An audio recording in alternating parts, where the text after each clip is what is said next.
He thought he was just dropping by to surprise his mom with dinner. Instead, when he walked into his own living room, he saw his mate standing over his frail, black adoptive mother, screaming in her face, calling her disgusting names, and twisting her wrist so hard she winced in pain. In that moment, the billionaire everyone thought had everything realized he hadn't been protecting the one person who had always protected him. And what he did with that realization. Yay, that's what this story is about. You know how people online love to talk about self-made billionaires.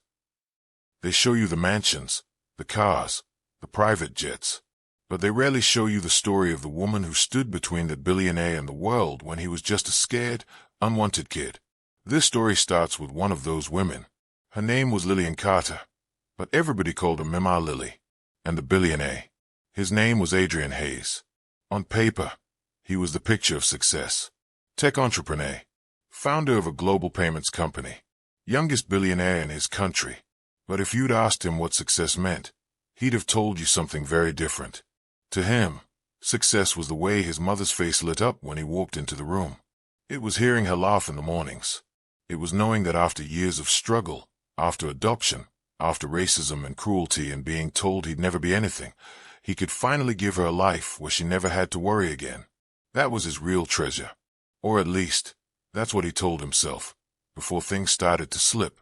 Let's rewind to before the day he walked in on that scene. Before the shouting. Before the bruises. Before the betrayal. Back to when everything still looked perfect on the outside. Adrian's mansion sat on top of a hill overlooking the city. Glass walls. Marble floors. A long driveway lined with palm trees. From the outside, it looked like the kind of place where nothing bad could ever happen. Inside, it was quiet. Too quiet, sometimes. Because the truth was, Adrian didn't spend much time there. He lived on planes, in hotel rooms, in conference halls, tech summits in Singapore, investor dinners in London, charity galas in New York. He told himself he was doing it all for her. For Mama Lily.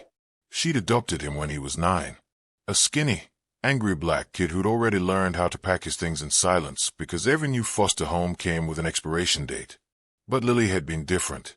She was a nurse back then, working nights, taking extra shifts, living in a small apartment where the paint peeled at the edges, but the kitchen always smelled like stew and cornbread. She didn't just give him a bed. She gave him a home. She showed up to school meetings. She sat with him through his panic attacks. When teachers looked at him like trouble, she looked at him like promise. She was the kind of woman who could walk into a room full of people judging her and still stand tall, head high, skin dark and beautiful and unbothered. But time has a way of changing things. Years passed. Adrian built his company. His payment app went viral. Investors lined up. The company grew faster than anyone imagined. And while he was on his way up, Lily's body was quietly breaking down. The long years of hospital shifts and stress had left their mark. Arthritis, high blood pressure, a minor stroke in her late 50s that scared them both. So when Adrian finally made it, when that first billion hit his valuation, he made a promise. No more working, Mama, he told her, holding her hands in his big, calloused ones. You're done. I'm buying you a house. I'm hiring people to help. You're going to rest. That's it. She smiled, eyes shining. I don't need a big house, baby. I just need you to visit. He laughed, nodded, hugged her. But you know how it goes. Success, once it grabs you, doesn't let go easily. Every month there was something, a new product launch, a crisis at the company, negotiations with the government, a lawsuit, a conference. I'll come next weekend, I promise, he'd say. And sometimes he did. But those visits became less frequent. Shorter. Rushed. He convinced himself it was okay because he'd made sure she was taken care of. A full-time nurse. A private chef. A house manager. A driver. Security. And, eventually, a live-in maid. Her name was Isabella. Isabella came recommended. At least, that's what the house manager said. He'd sat across from Adrian in the study one morning, an iPad in his hands, scrolling through resumes. She has excellent references, he'd said. Worked for 3 high-profile families. Handles cleaning, organization, light cooking, errands. Very discreet, very professional. Adrian glanced at the photo on the screen. A woman in her mid-30s. Straight dark hair pulled back, neat uniform, neutral expression. Nothing special. Nothing alarming. She'll live on the property? Adrian asked. Yes, the manager replied. Staff quarters above the garage. It'll be easier that way, especially since your mother's health is, you know. The pause was gentle, but Adrian heard it. He looked through the glass wall to where Mama Lily was sitting in the garden, her shawl wrapped around her shoulders, staring at the roses. She seemed so small from hay, so fragile. Fine, he said. Hire her, whatever my mother needs. And just like that, a stranger's name entered their lives. Isabella. At first, everything seemed perfect. If you had visited the house in those early days, you would have seen a polite, efficient woman. Good morning, Mrs. Carter, she'd say, voice sweet. Did you sleep well? She'd bring tea, fluff pillows, arrange fresh flowers, compliment Lily's dresses. Whenever Adrian was home, Isabella was all smiles. Mr. Hayes, can I get you anything? Your schedule is on the kitchen counter. I've organized your mother's medication by time and date. He appreciated the order, the smoothness, the illusion that everything was under control. Because control, to Adrian, was everything. Growing up, he'd had none. Life had been chaotic, unpredictable. Now, he could schedule his days down to the minute. He could buy safety. He could hire help. It felt like he'd finally built a fortress around the woman who'd once been his fortress. But you already know, don't you? Sometimes the most dangerous people are the ones who know how to act perfectly when you're watching, and then become something else entirely when you're not. The first sign of trouble didn't look like trouble at all. It looked like a small hesitation in his mother's voice. He was on a call from Tokyo, some late-night strategy meeting with his executive team, when he finally had a moment to breathe and check in. Hey, Mama, he said, switching to video. You still awake? Her face flickered onto the screen. She smiled, but it didn't quite reach her eyes. Always for you, baby, she said. How's the other side of the world? He laughed, bright and loud. How are you feeling? Isabella treating you okay? There was a tiny, almost invisible pause. If you blinked, you'd miss it. Then she nodded a bit too quickly. Oh, yes. She's fine. Very efficient. Efficient. That sounds like you're talking about a washing machine. He joked. She chuckled politely. You know me. I like to manage my own things. All these people doing everything. It makes me feel old. That's the point, he teased gently. You're supposed to feel old and cared for. That's the deal. She smiled, eyes softening. Just don't forget to come home sometimes, Adrian. The way she said it lingered in his head after the call. But there was a deal closing the next morning. A panel about financial inclusion. A dinner with investors. So he filed that feeling away under later. Later, he'd check him all. Later, he'd listen closer. Later, he'd ask what efficient really meant. Later, you probably know this feeling too, don't you? When something feels off, but life is busy, and you tell yourself you'll deal with it after this project, after this exam, after this crisis. Sometimes after is too late. The second sign came from someone who had no reason to lie. Mrs. Porter. She was their neighbor, an older woman who had lived in the house down the hill for 30 years. The kind of neighbor who watched everything. The kind people joke about as nosy, but who often see what others miss. She called one afternoon when Adrian was between meetings. Mr. Hayes, she said, I hope I'm not disturbing you. Not at all, Mrs. Porter. How are you? I'm all right, dear. I saw your mother in the garden yesterday. He smiled. Oh, did you talk to her? She loves company. There was a silence on the line that made him straighten up in his chair. Well, she said slowly, I tried. She looked, I don't know, tired, sad, and there was a bruise on her wrist. I asked what happened. She said she fell, but the way she said it. The room felt colder. A bruise, he repeated, on her wrist. Yes, purple, like someone had grabbed it too hard. He forced a laugh. She probably bumped into something. She's a bit unsteady these days. Of course, Mrs. Potter said quietly. "I just wanted to let you know. I care a great deal about your mother. She's a good woman. And sometimes," she hesitated, "sometimes people take advantage of good women when they are alone." Those words lodged themselves in his chest. People take advantage of good women when they are alone. He thanked her, hung up, and sat there, staring at nothing. He could have ignored it. He almost did. But something about that bruise, that hesitation in his mother's voice, and the way Isabella's smile always seemed just a little too perfect when he was around. It all started whispering in the back of his mind. What if something is wrong? That night, he called home again. "Hey, Mama," he said, trying to keep his tone light. "How's the queen of the house?" "I'm no queen," she said, smiling faintly. "More like an aging houseplant you keep watering out of guilt." He laughed, but it came out strained. "Mrs. Potter says she saw you in the garden yesterday." "Oh, that woman," Lily muttered. "Always watching. She said you had a bruise." Silence. "It's nothing, Adrian." "How did it happen?" "I told you. It's nothing. I'm clumsy these days." "Mama." He rarely used that tone with her. Calm, but firm. The tone of a man used to being in charge. On the screen, she shifted uncomfortably. "I got up too fast," she said finally. "Lost my balance. Isabella tried to help. We both got tangled. That's all." "She tried to help," he repeated slowly. "Yes," Lily said, but her eyes slid briefly sideways, as if checking whether someone else was in the room. "You're sure?" he asked. She forced a smile. "Baby, I survived the foster system, 3 racist landlords, 2 layoffs, and cancer scares. I can handle a bruise." She was deflecting, and he knew it, but part of him wanted to believe her, because the alternative, that someone he was paying, someone he trusted to care for his mother, was hurting her, that was too ugly to face. Not yet. So he nodded.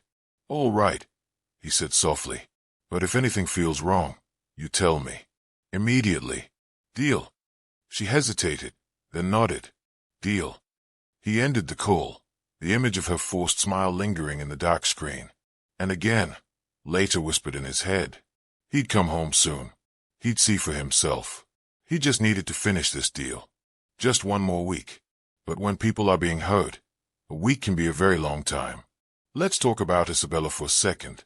In any story like this, there's always that one person who knows exactly how far they can push before someone notices. At first, her cruelty was subtle. A plate put just out of reach so Lily had to struggle. A harsh word muttered under her breath when no one else was around. Meals served a little late. Medicine brought without water. "You have to keep your strength up, Mrs. Carter," she'd say loudly when others were within earshot, placing a bowl of soup in front of her. But when they were alone, "Eat faster. I don't have all day." If the spoon trembled in Lily's hand, Isabella would sigh dramatically. "Honestly, you're like a child. No wonder your son hired a whole staff for you. You can't do anything yourself." And then the comments started. Little stabs at her identity. Her skin. Her age. "You know, where I'm from, old women like you don't live in houses like this. Your son must feel very guilty to spend this much money on you. Do you think he'd still have adopted you if he knew you'd end up so helpless?" Lily would bite her tongue, swallow the pain, tell herself not to make trouble. She didn't want Adrian to worry. She knew he was busy. Important. She knew what it felt like to have people cling to you and drag you down when you were trying to rise. She'd spent her life fighting for him to have opportunities. The last thing she wanted was to become his burden. So she stayed quiet. At first. But cruelty, when left unchecked, never stays small. It grows. It tests the limits. It asks, "How much can I get away with?" And Isabella was about to find out. The breaking point came on a Wednesday. You know those days when nothing feels particularly special, but then something happens and suddenly that day becomes the one you remember for the rest of your life. This was one of those. Adrian was supposed to be in Singapore all week. Important meetings. Policy discussions. Isabella knew his schedule. She saw the printed itineraries. She heard the staff talk. She knew he wouldn't be home. So she felt comfortable letting her real self surface. No more pretending. No more yes, Mr. Hayes. Of course, Mr. Hayes. Just raw, unchecked power over a woman she thought nobody was really watching. Lily had woken up feeling weaker than usual. Head heavy. Hands cold. Maybe I slept wrong, she told herself, pushing through it. Maybe it's just one of those days. Isabella came in, set the breakfast tray down with a little too much fuss. Hey, she said. Eat. Good morning, Isabella, Lily said gently. Mm. Her tone was flat, dismissive. Lily glanced at the pills in the little plastic box. These are for morning. You know that already, Isabella snapped. You take them every day. You're not senile, yet. Lily swallowed, her cheeks flushing. Thank you, she whispered. She reached for the orange juice, hand shaking slightly. The glass slipped, tipping over, juice spilling across the tray and onto the bedspread. I'm so sorry, Lily gasped. My hand. The sound of the glass hitting the tray made Isabella flinch. Her eyes fled. Of course, she hissed. Of course. You can't even hold a glass. She grabbed the glass, slammed it upright, snatched the napkins and started dabbing the spill, roughly, angrily. I said I'm sorry, Lily repeated, voice small. Sorry doesn't wash sheets, Isabella shot back. Sorry doesn't pay for this bed, this house, this food. You think that just because your son is rich you can do whatever you want. Lily opened her mouth, then closed it. She tried to take a breath, to calm the shaking in her chest. You know what the problem is with people like you. Isabella continued, her voice low and poisonous. You get lucky once in your life and suddenly you think you matter. Lily blinked. People, like me. Yes, Isabella said, her eyes sliding over Lily's dark skin, her worn hands, her headscarf. People like you. If he hadn't adopted you, if he hadn't paraded you around in those charity articles, look at me, the boy from foster care, you'd still be in some cramped apartment counting coins. Lily's heart beat faster. Her throat tightened. How dare you talk about my son like that, she whispered. Why? Isabella sneered. Because he's your little hero, your golden ticket. Please. He's barely here. He sends money. That's it. You think he's going to come running just because the old woman in the big house is unhappy with her maid. Her words cut deeper than any slap, because they hit something Lily already feared. He's barely here. He sends money. He's busy. He has a life. Maybe you are a burden now. Lily looked down at her hands.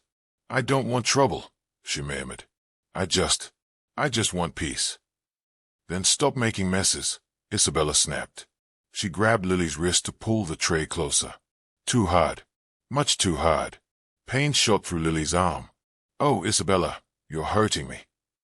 Oh, now I'm hurting you, Isabella scoffed, tightening her grip.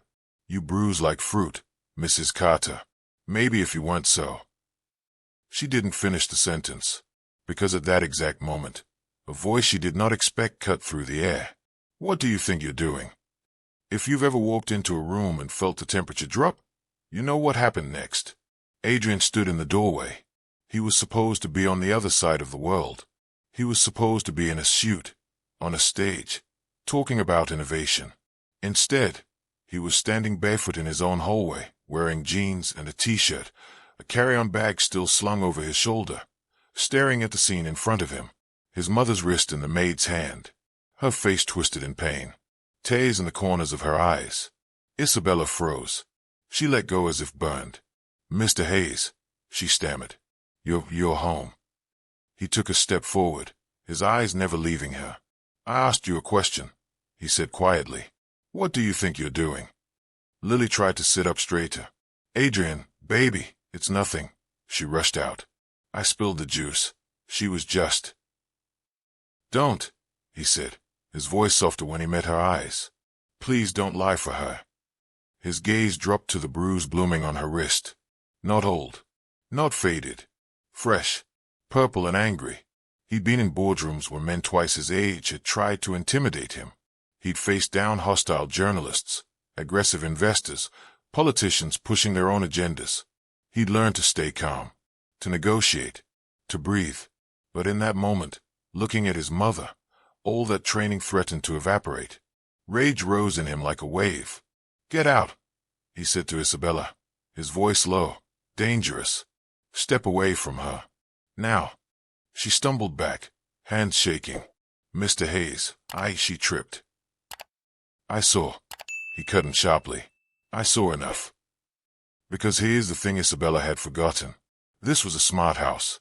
There were cameras in the hallways, sensors, microphones in common areas. He'd installed them for security, for safety, for peace of mind when he was away. The feed from his mother's bedroom was muted by default. Audio off, video blurred for privacy. But the hallway just outside the room, that was in full view. And when he walked in the front door unexpectedly, something made him glance at the tablet by the entrance. He saw the maid pushing the bedroom door open with her hip, tray in hand, jaw clenched. He saw the way she rolled her eyes before she walked in. He couldn't see everything, not from that angle, but he saw enough to know something was wrong. So he dropped his bag and gone straight there. Now he stood at the foot of his mother's bed, every muscle in his body tense. "Adrian," Lily whispered. "Please, don't yell." He took a breath, forcing himself to look at her first. "Are you okay?" he asked. "Did she hurt you?" She hesitated, then did something she hadn't been able to do for weeks. She told the truth. Her eyes filled with tears. "Yes," she whispered. "She did." Those 3 words shattered whatever illusion was left, whatever benefit of the doubt he'd been clinging to, whatever story he'd been telling himself about misunderstandings and accidents. His jaw clenched. He turned to Isabella. "You are done, hey?" he said. "As of this second. Go to the staff office. Wait there. Security will escort you out." She opened her mouth, desperate now. "Mr. Hayes, please." "She's confused. She's old. She's—" He took one step closer, and the look in his eyes made her shut up. "Do not," he said quietly, "talk about my mother like that ever again." For the first time since she'd started working there, Isabella saw something she hadn't expected to see in him. Not just power, not just money, but a line. A hard, unbreakable line. And she had just crossed it. Now, if this was where the story ended, it would already be intense. He came home, caught the maid in the act, fired her. Done. But real life, and real justice, usually isn't that simple. See, what Adrian had stumbled into wasn't the beginning of the abuse. It was the end of it. The part where the truth finally broke through the surface. What he didn't know yet was just how long this had been going on, and how many chances he'd had to stop it sooner. That realization was going to haunt him, and also change him. After Isabella left the room, Adrian sat on the bed beside his mother. His hands shook as he reached for Hayes, gently touching the bruised skin. "I'm so sorry," he whispered. "I'm so sorry." She shook her head, tears spilling over. "It's not your fault," she murmured. He looked at her, and for a moment he wasn't the billionaire anymore. He was 9 years old again, sitting on the edge of a worn mattress in a small apartment, this same woman pressing an ice pack to a cut on his forehead. Back then, she'd been the one apologizing. "I'm so sorry," she'd said, voice breaking. "I should have come sooner. I should have gotten you out of that last house sooner." He told her it wasn't her fault, and he'd believed it. Now, with the roles reversed, he couldn't extend the same grace to himself. "I should have seen it," he said hoarsely. "The bruise Mrs. Porter mentioned. The way you hesitated when I asked about her." She tried to pull her hand back to wipe her tears, but he held on gently. "Why didn't you tell me?" he asked, his voice barely above a whisper. She took a shaky breath. "Because I know you," she said. "You would have dropped everything, flown back, started a war. And I should have," he shot back. "You deserved that." "I didn't want to be the reason you failed at something important," she continued. "I didn't want to be the old woman dragging her son away from his big responsibilities. I've spent my whole life making sure you had chances I never had. I wasn't going to take them away because some person with a mean mouth couldn't respect me." Her voice cracked on the last words. He closed his eyes. "There's no responsibility more important than you," he said. She gave him a sad smile. "You say that now," she whispered. "But you weren't here." The truth of that sentence cut him deeper than anything Isabella had said, because it was true. He hadn't been there. He'd sent money, staff, security, but he hadn't sent himself. And there are some things you cannot outsource. You might be watching this and thinking about your own life. The people who took care of you. The ones who held you up when you had nothing. And maybe, just maybe, you're wondering if you've left someone like that alone with people you barely know. That discomfort you feel, that tug, hold on to it. Because what Adrian did next came from finally listening to that feeling. After making sure his mother was as comfortable as possible, after calling the on-site doctor and insisting on a full examination, Adrian went downstairs. His face was calm, his movements deliberate. But inside, he was a storm. He called the house manager, the head of security, and the lawyer who handled his personal affairs. They all gathered in the study. Isabella sat in a small chair in the corner, hands twisting in her lap, eyes darting around. The house manager looked pale. "Mr. Hayes, I had no idea," he said quickly. "If I'd known." "You hired her," Adrian said, not looking at him yet. "You said she had excellent references." "She did," the manager insisted. "I checked. I spoke to previous employers. They all said she was firm, but competent." Adrian's gaze flicked to Isabella. "Firm," he repeated. "Is that what you call what I just saw?" She shook her head, tears spilling. "It was a mistake," she said. "I was frustrated. I'm under a lot of stress. I didn't mean." He held up a hand, and she fell silent. "Security," he said, turning to the head of security. "I want all internal camera footage from the last 3 months pulled. Every hallway, every common room near my mother's quarters. Audio, video, everything." "Yes, sir." "Lawyer," he continued, "I want to know exactly what my legal options are if there has been ongoing abuse. Elder abuse. Verbal, physical, emotional. I want to know what can be done, what charges can be filed, what protections my mother should have had that she didn't." The lawyer nodded, already pulling out his laptop. "And as for you," he said finally, turning fully to Isabella, "you will remain on the property until we have reviewed that footage and documented everything. You are not to contact my mother. You are not to contact any other staff about this. Your phone will be held temporarily. Anything you say now will be documented and may be used in legal proceedings. Do you understand?" Her eyes widened. "Legal proceedings," she squeaked. "You put your hands on my mother in my house," he said, voice quiet but deadly. "You insulted her. You intimidated her. You made her feel unsafe in the place she should feel safest. Yes, legal proceedings." She shook her head rapidly. "I didn't. I mean, she exaggerates." He leaned forward, hands flat on the desk. "Let me be very clear," he said. "Whatever you say about her, remember this. Every bruise on her body can be proven. Every audio clip, every hallway confrontation, every time you thought no one was watching, this house was watching, and I was foolish enough not to pay attention.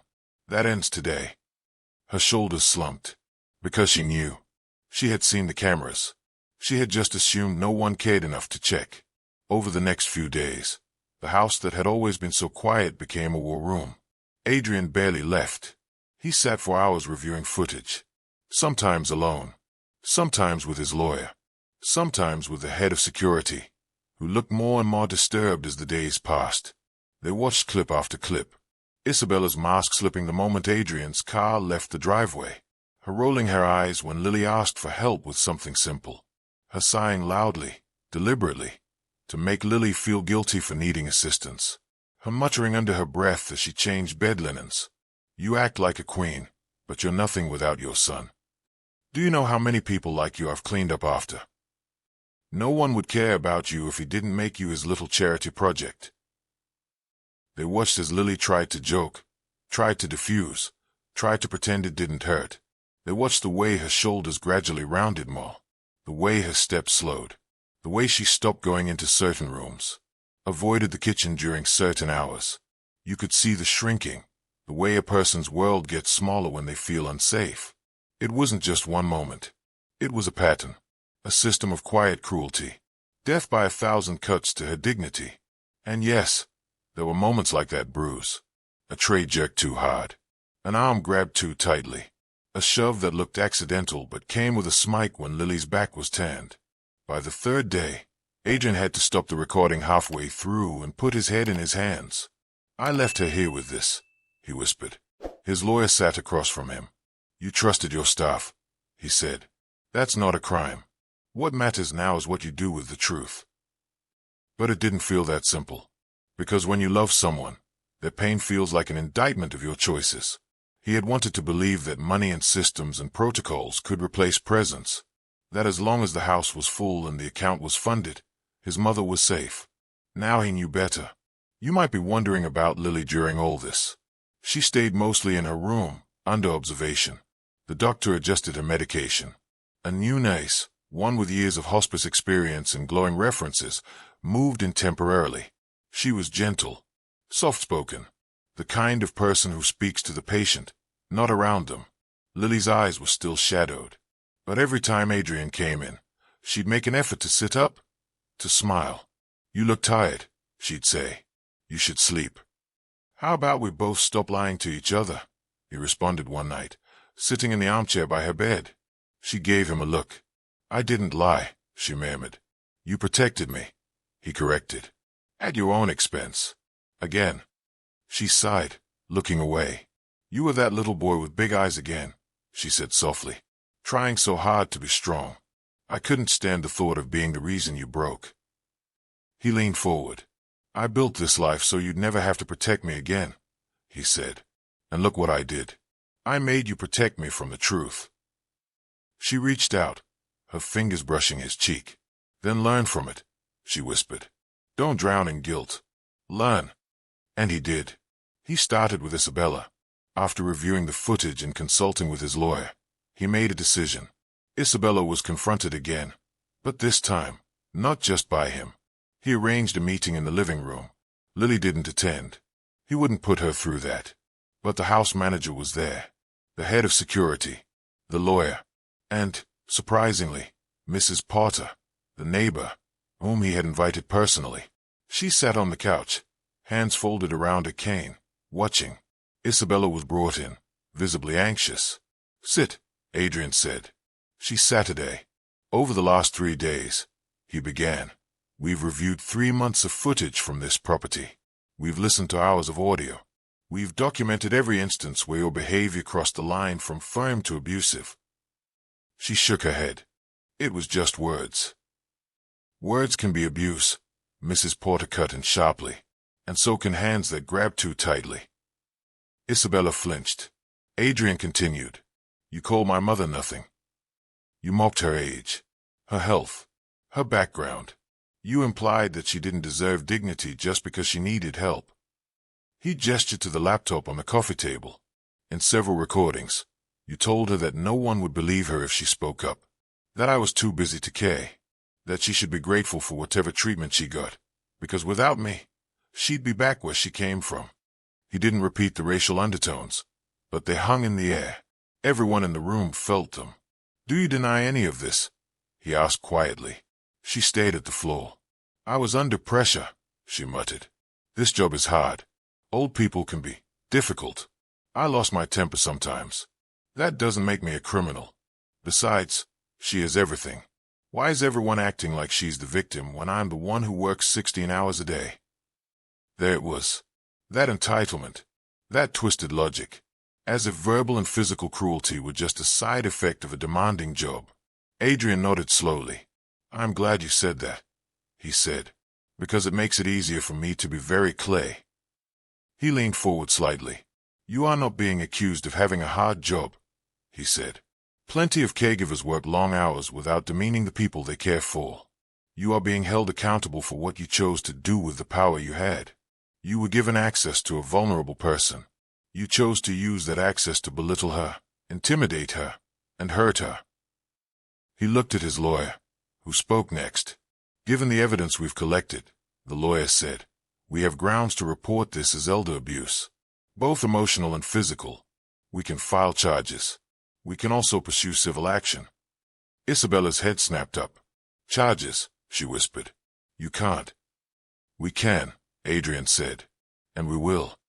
She stared at him, eyes wide, then suddenly laughed. a bitter, humorless sound. "Oh, I see," she said. "The billionaire needs to make an example of the maid. That'll look good in the press, won't it? Look how much he loves his mother, shooing the poor employee." Adrian didn't flinch. "This isn't about optics," he said.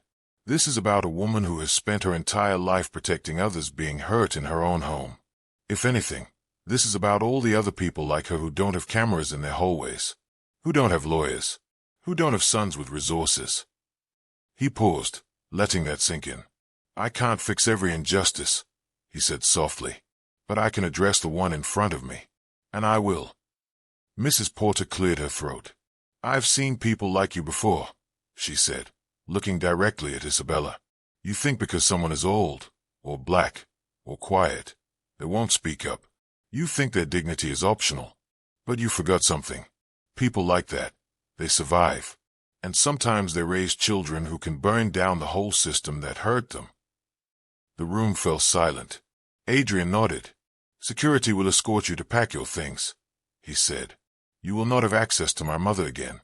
The police will contact you soon. In the meantime, this is over."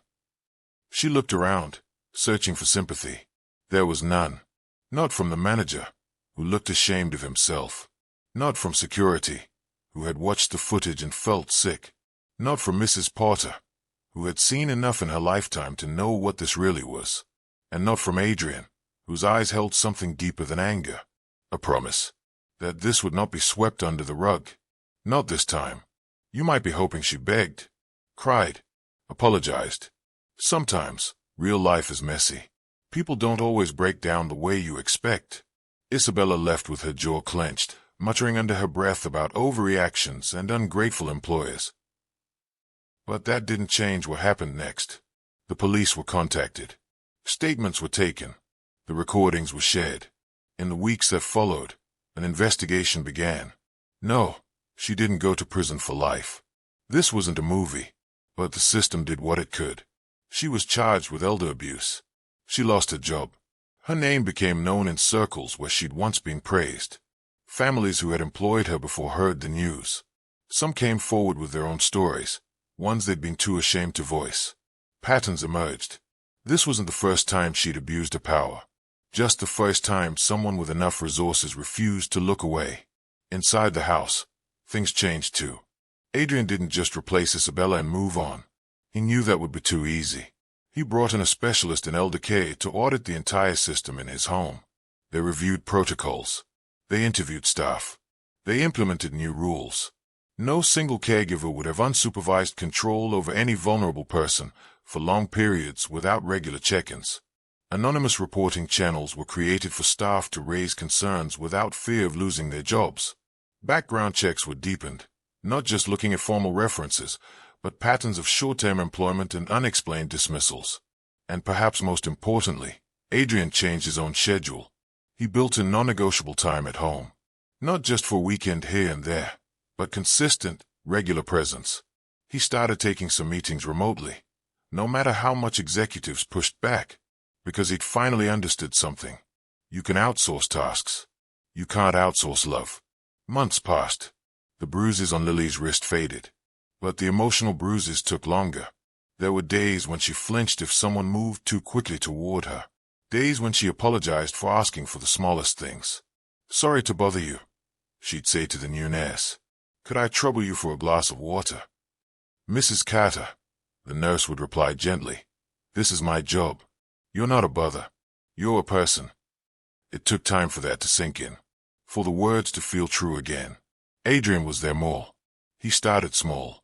Breakfast together twice a week. Sitting in the garden in the evenings. Reading aloud from her favorite books when her eyes felt too tired. Sometimes they didn't talk about what had happened at all. Sometimes they did. One evening, as the sun dipped low, bathing the garden in warm light, Lily spoke without looking at him. "Do you remember that night you came home from school with a split lip?" she asked. He chuckled softly. "Which one?" he said. "There were a few." "The first one," she said. "You were 11. You'd been in a fight. Some boy called your name. Something ugly about your skin. You punched him." He nodded slowly. "I remember," he said. "You were so mad at me." I was, she admitted, because I was scared. I'd seen too many boys who looked like you get punished harder than the ones who provoked them. I didn't want you to learn that violence was the only way to stand up for yourself. She turned to look at him. And now here we are, she said softly. You've used your mind, your money, your influence to fight back without throwing a single punch. That's what I wanted for you. He swallowed. And yet I still let someone hurt you, he said. She shook her head gently. You can't control every evil person in the world, Adrian, she said. All you can do is refuse to be one of them. And when evil touches your life, you confront it. That's what you did. He looked down. Just wish I'd done it sooner. She smiled sadly. Regret is proof that you have a conscience, she said. But don't let it freeze you. Let it move you. And he did let it move him. Not just for her. For others. Remember how I said earlier that sometimes the story isn't just about one house, one family? Adrian began funding a project. It started small, anonymous hotlines for elder abuse in private homes, staffed by trained counselors. Then it grew. He partnered with organizations that provided legal aid to families whose loved ones had been abused by caregivers. He funded training programs for domestic staff, not just teaching them tasks, but emphasizing dignity, boundaries, and the humanity of the people they served. He used his platform as a successful businessman to talk about something most people in his position preferred to keep quiet. In interviews, he didn't go into graphic detail.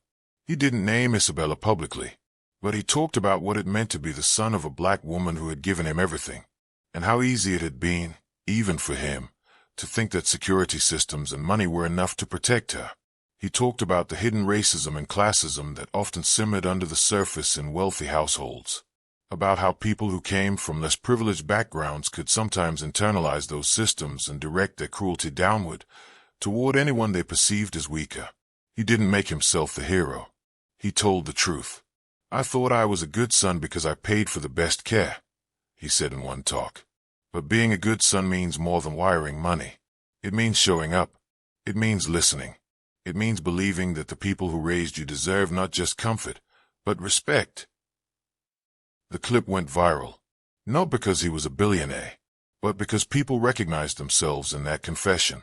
The busy children, the aging parents, the helpers in the middle, the unspoken fear. What if something terrible is happening when I'm not there?